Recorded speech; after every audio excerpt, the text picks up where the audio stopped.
Hey, it's Blastzone Mike, and welcome to my new show. It's called Blastzone Mike's Sleazed, Glammed, and Blue.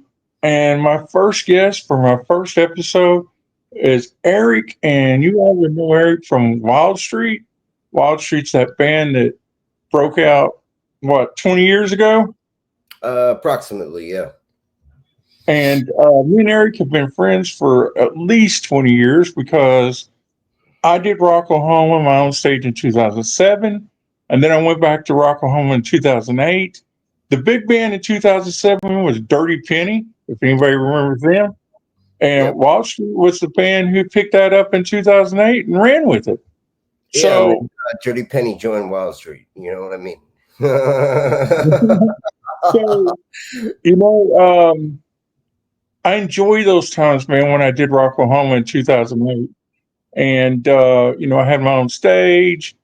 I had partners. One partner's passed away now with, Chavez Records. Him and his wife passed away during the pandemic. And, you know, we've all lived and learned and got older. And it's crazy, man. It's crazy. When I found out that you were playing and doing Wild Street again, I was like, wow, he's picking the ball up and running again, man. And one thing about you, Eric, you never age. You look the same as you did 20 years ago. I need some of that water. Well, it's prime water, of course. You know what I mean? But yeah, like I think I think there are two things that are real important to me, and I think like taking care of my myself. I work out every day, even on Christmas. Like it's a little insane, but and it's not for everybody. But like I try not to. Um, I try to be the Peter Pan of rock and roll. You know what I mean? So, like I said, we've known each other about 20 years, and Wild Street started around 20 years ago. How have things changed since back then? How many original members are still with you? How many members aren't with you? That sort of thing. Okay, cool. Yeah. So let me tell you the story. So we started in 2005 as a writing project, and I wrote with a bunch of producers, right? I met my best friend, Jimmy Marlowe, who's still my best friend. We don't talk that much these days, but like he'll always be my best friend because we did so much together we got in so much trouble. And so basically, he and I started Wild Street after we did four songs. And the first four songs of our first record it was supposed to be like the Eric Jayk project, but that's not going to work when you want to play rock and roll. You know what I mean? You got to be a band. And so Jimmy and I were like, okay, we're going to find a band. And so we found a band, and they were great during that period. Okay, so like I um I actually, like I talked to Keith. I think the world of him. I think he was like the second guitarist in Wild Street, and he's amazing. He killed it on Faster Louder, and he's my friend for the rest of my life. Let's be Mhm. honest. We changed lineup in 2016. Um, really, like, um, people move on with their lives. Just because Wild Street is my life doesn't mean it's got to be my band members. Okay, so like I know that everybody doesn't, like everybody wants to do what they want to do, and so like when somebody moves on, I get it, because there are times when, man, the last thing I ever want to do is Wild Street, but I get up every day at 4 a.m. and I work on Wild Street. You know what I mean?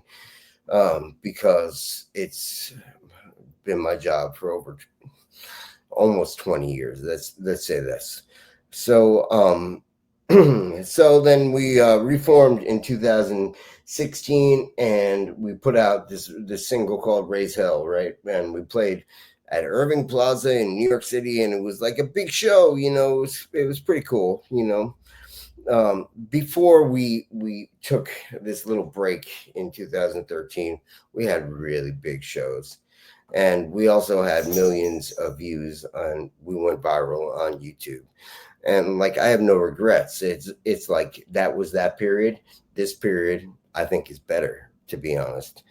Um, for example, we released let's see, Wildstreet 4 on Golden Robot Records, right, last year, and then we released Wildstreet Origins on Eonian Records, and just everything keeps getting bigger, and it's pretty amazing. You know what I mean? Like, um, to I can talk forever. Like, but basically, I pounded the pavement since 2021. I helped reopen concerts in the USA and in France and Europe, and I've been on the road. And this is the first time I've been back to New York in years. So, Wow. Wow. Another band that just released a CD from the Rocklahoma area is the Gypsy Pistoleros. oh yeah, Um, yeah, yeah, yeah. They're my friends. I love those guys. They're like I remember like hanging out in Texas with their friends and our friends, and we all had fun. You know what I mean? I can't wait to talk to them again. I haven't talked to them since right at the pandemic. We were talking a little bit, and it was Iggy. That's his name, the singer, right? no, Uh, Lee. Lee. Lee is in the band. Iggy's not in the band. Oh, I remember now. Okay, cool. Yeah, like, but yeah, like we talked a little bit for a little while. They're nice guys. I think the world of them. Lee told me he's been sober for 5 years now, That's which amazing. is amazing because I thought he would have died by now as much alcohol as he drunk.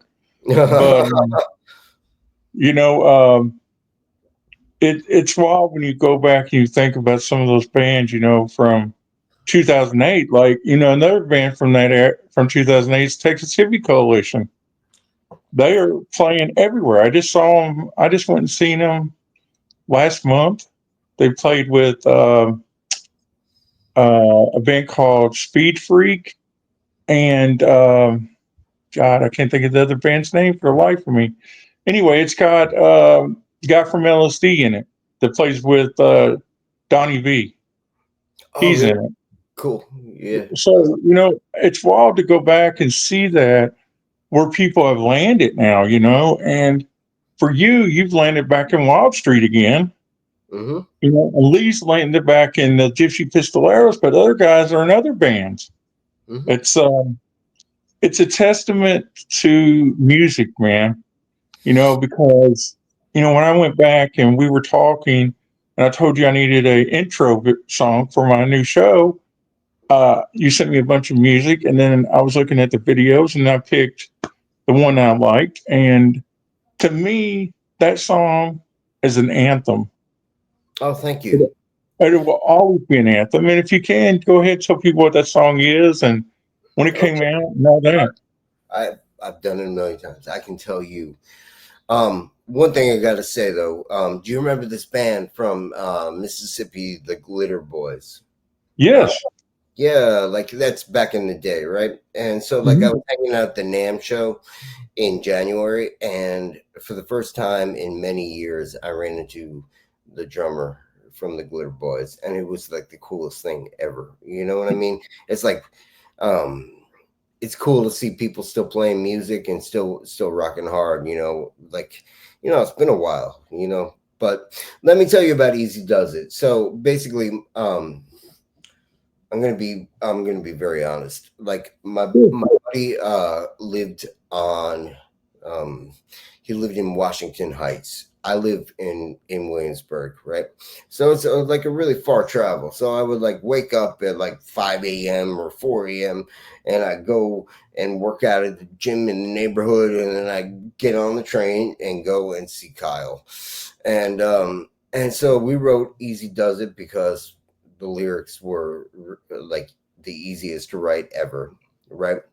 Because it was like pretty much we hung out. I had a book full of like lyrics that I had written on tours, right? And so I went up to Washington Heights and hung out with Kyle, and in 1 hour we wrote Easy Does It. In less than a week we finished the demo, including the guitar solo. Ian joined the band in 2000, whatever, 2011. Ian's solo is a little different than mine, but it pays homage to my demo solo, including the end part, which is kind of an Eric J cliche. That, let's face it. So, Kyle and I wrote this song, and what I remember about the recording time for Easy Does It, really, we went to Times Square, and my bass player had a studio at that time, right? And so we would go to the penthouse of this studio and record and rehearse and do whatever. So what I remember is that downstairs, when I was doing some overdubs at my buddy Kyle's place in Washington Heights, is you make this the best 3 minutes of my fucking life. The Yeah. downstairs neighbor was going nuts. So Kyle's like, we can't do this anymore. But that's the truth. I think it's a testament to that style of music. It's been seen, I think, like 4 million times so far on YouTube, It and is. it's probably the biggest song, isn't it? I think it may be the biggest song. I think everybody knows it because of the video. I think it's a great song, and I think that um, I love playing it. I love singing it because it makes people happy. You know what I mean? It's like there's times to be like like more whatever, like music dork, but there's times to be Mhm. like when something's right, then it's right. You know what I mean? And you know it immediately. And we knew that song was pretty great when we wrote it. Well, I'm proud to have it as the intro and outro for my new show. It was between that and Tennessee Cocaine because I live in Kentucky. So, well, more meth probably this day and time. But anyway, you get the point. Yeah, it's always fun. You know what I mean? It's fun to make fun of too. You know what I mean? I haven't done it in years, but it's like, who would think that I would write a song about Tennessee cocaine? You know what I mean? It's like, really? Yeah, I mean, it sounds good together. Um, but it was between those two songs. And I just, when I think of Wild Street, I think of that song. It's the song that um, I learned to love. And in my head, I see a bunch of strippers, and that's what the video is. So it's a good time. And with this new show, it's about glam, hard rock, and sleaze rock bands, and that song pretty much fits that category. So, um, Perfect for your show. perfect. I'm so happy to be the first guest, my friend. Like, it's like I appreciate these days. All my friends mean so much to me. I do want to ask you because people might not know, they might know.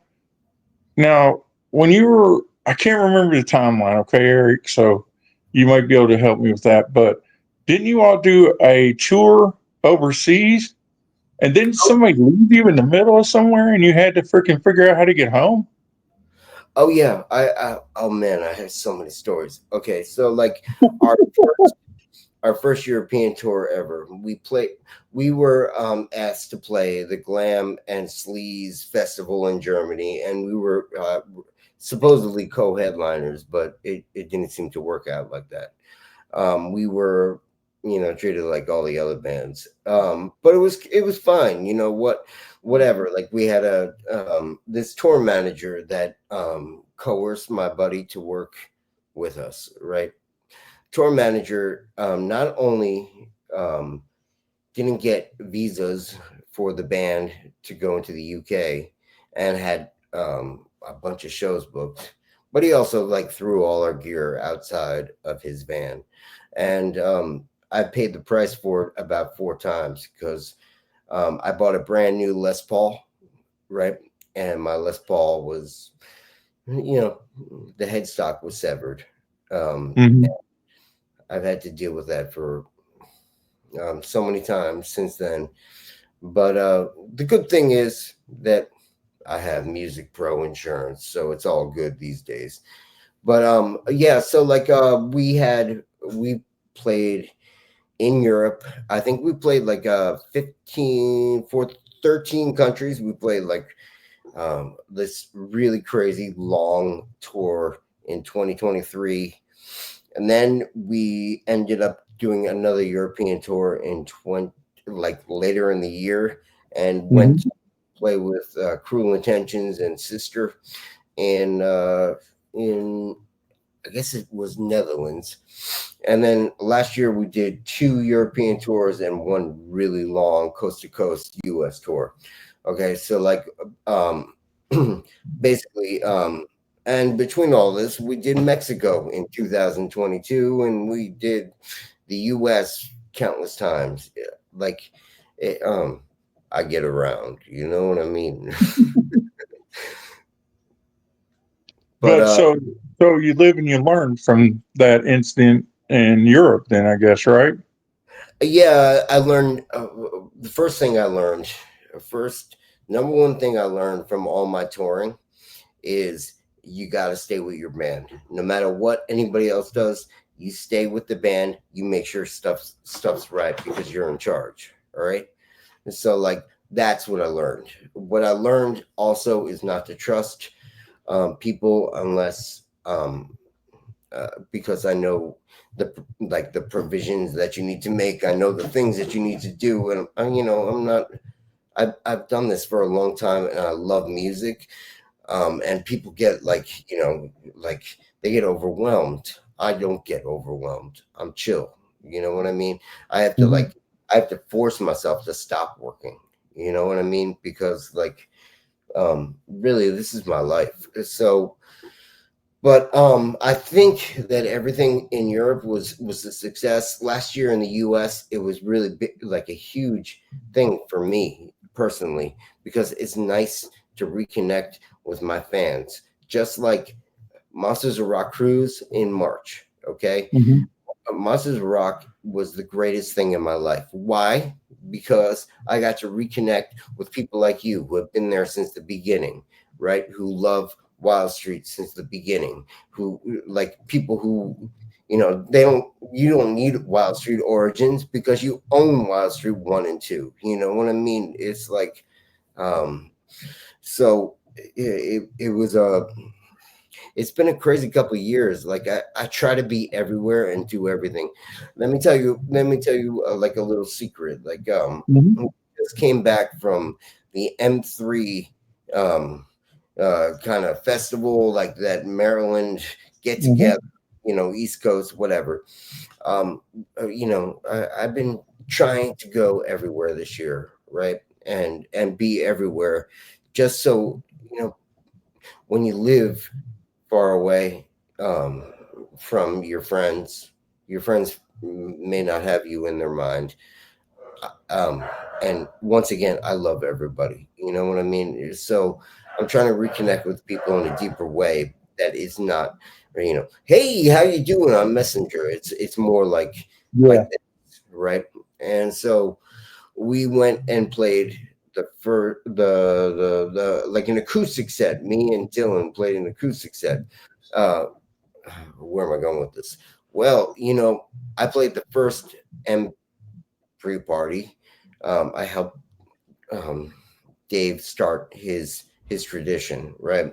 And so it was kind of like a reunion of sorts. Now, because of this, we are going to do an acoustic tour in the US on the East Coast.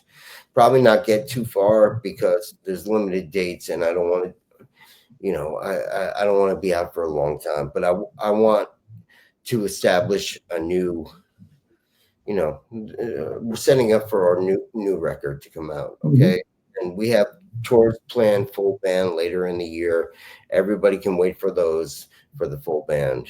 But acoustic gives us a chance so that way you can hear, because I think the songs are good. We spend so much time on our music, you know what I mean? And we have a few confirmed dates that will be posted as soon as the artwork is done for the tour. Okay. So I got to ask you, you know, like you said, 20 years ago you started Wildstreet. Is it mind blowing to you that glam and sleaze and hard rock type music is getting bigger in the United States?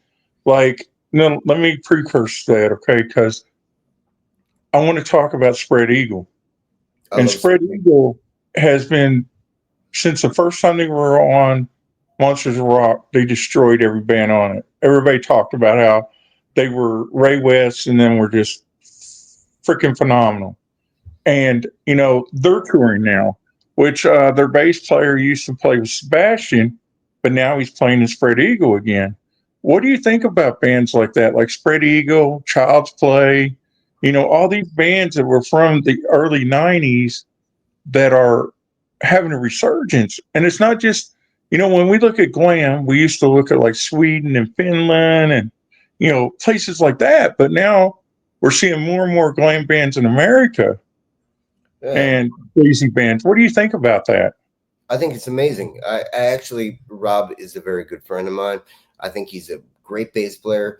I think Spread Eagle is awesome music. I love um, that that period, like Spread Eagle and White Trash, and like it's kind of like these bands got kind of got screwed. You know what I mean? Oh, yeah. You know what I mean? But they're so good, like and I'm so happy to see them doing well, you know what I mean?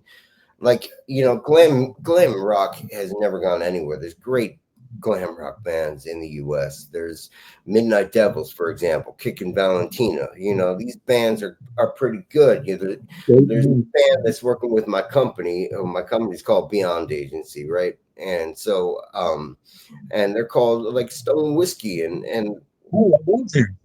man, they're slamming. You know what I mean? Didn't they just sign a deal with Cavell or With who? Kybel? Kybel Records? And No, Stone Whiskey with Kybel Records? no, I don't even know who that is. But like Okay.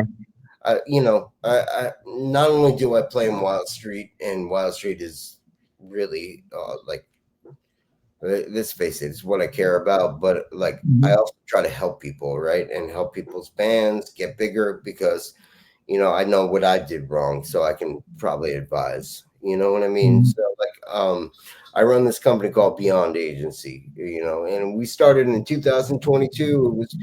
It was kind of crazy when we started, but these days kind of um, I kind of know what I'm doing. So like, we're working with some great bands from Italy, who are killer. Like this band Nastyville, right? This band Venus Mountain. This band from Poland, I just did a guest vocal, and they're called Freaks Elite. Everybody should like check them out on Instagram. You know what I mean? It's like, these bands are like, it's all rock and roll. And speaking of which, we should give a shout out, because I wouldn't have a bass player right now if it wasn't for my friend Jayk Widow, from the Nasty Rats. Right, they're from Czech Republic. Oh, nice. Bass player is from Czech Republic, and he's awesome. And it's like, when your band members like fit together, you don't change that. You know what I mean? When it's the right combination of personalities, you don't change that. You make decisions accordingly. Amazing, amazing. So, are you putting a new album out on Eonian I'm too? not, Is that what's going on soon? I'm not sure. I'm not sure what I'm doing. I think I might be. Um, I'm waiting for kind of confirmation, and then I'll tell everybody what Okay. exactly. Right now, all that matters is music, right? Okay, so I'll tell you another story. So back in I guess it was what was it, like April or something. I went to Nashville and I spent 5 days writing with my buddy Kyle, who lived, you know, just like I told you the story about Washington Heights, right? Mhm. It's the same. It's the same story. We went and we worked and wrote 5 songs. I wrote a couple songs since then, and I'm collaborating with other people as well and writing more songs. But this album is going to be it's going to be a full album. It's going to be um, a lot of um, a lot of rock. Cool, cool. And in the past, you put some stuff on vinyl. You've done some CDs. Are you still very much a physical person as opposed to digital? Yes, I always bring CDs. Actually, like CDs are like the one thing I don't like.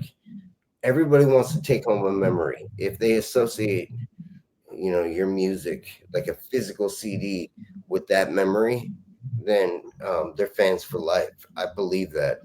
So, like always, my priority is like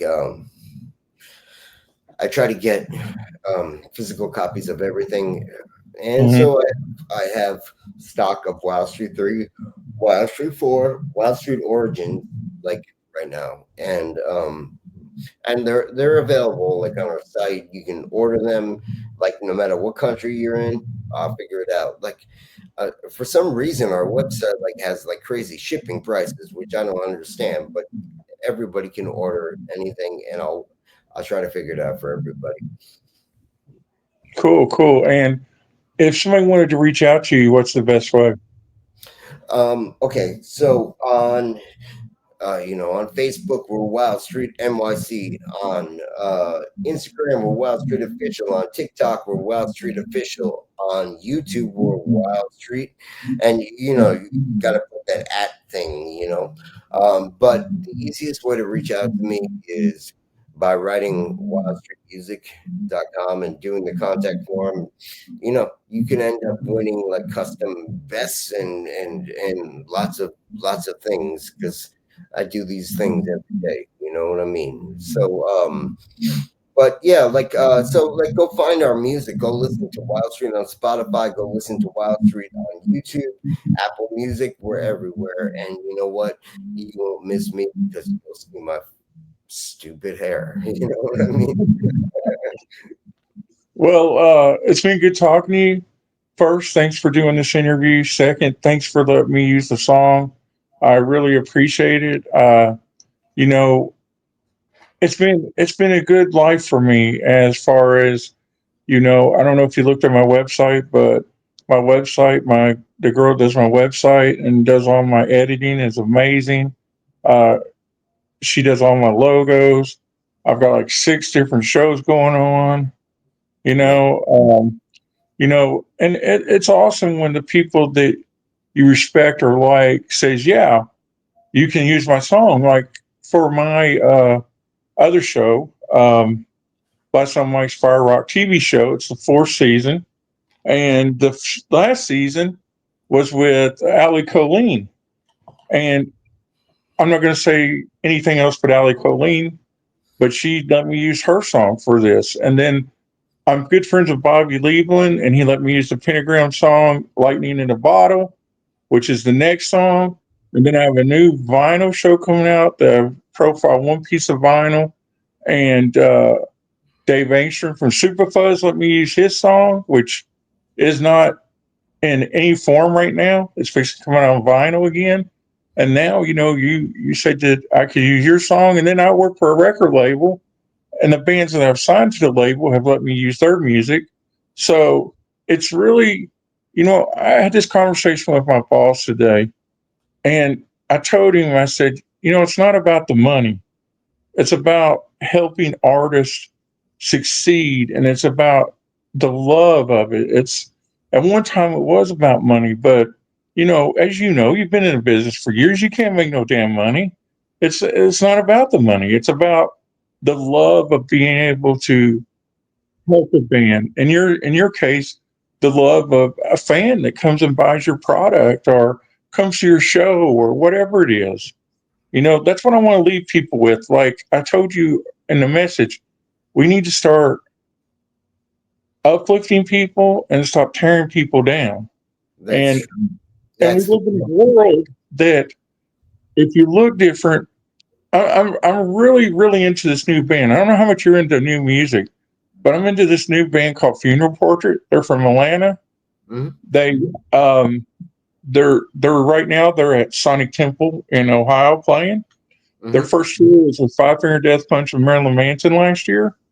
mhm, And Lee, the singer, talked about how he was a freak in school and how people beat him up and how people didn't like him. And, look at him now.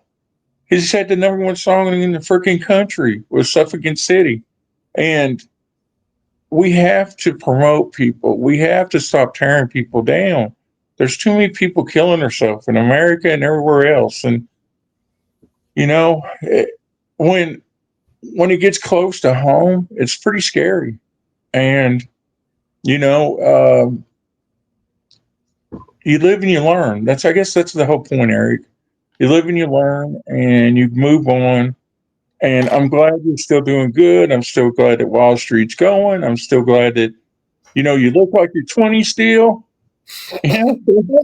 So thank I you. mean, I appreciate you. I appreciate everybody who rocks. And you know what? I'm really happy that you reached out to me, and somehow I stumbled onto the message because man, I have two Facebook accounts, and one account gets left um, um, in the dark. I guess I don't exactly know how to say it, but basically, sometimes I don't check my messages on one account. If you can't get a hold of me, if you need to get a hold of me, just message the other one, the one that's like, you know what I mean? yeah, but I believe everything happens for a reason. That's what I believe. That's my belief. Everything happens for a reason, and maybe I'll be able to come out and see you all play on your new tour. You never know. I mean, uh, I have been going out and seeing a lot more bands over the last couple of years and things like that. But thank you so much for talking to me, and total respect to you, man. Honestly, total respect, and I think everybody should give you respect for the fact that you're still doing it 20 years later and you haven't let nobody stop you. Yeah, I just always have fun, and you know, you got to write great music. That's number one. So, rock and roll, man. Wild Street is your friend forever. Okay. So thank you so much for your time and your interview and everything else. You know, you're an awesome person.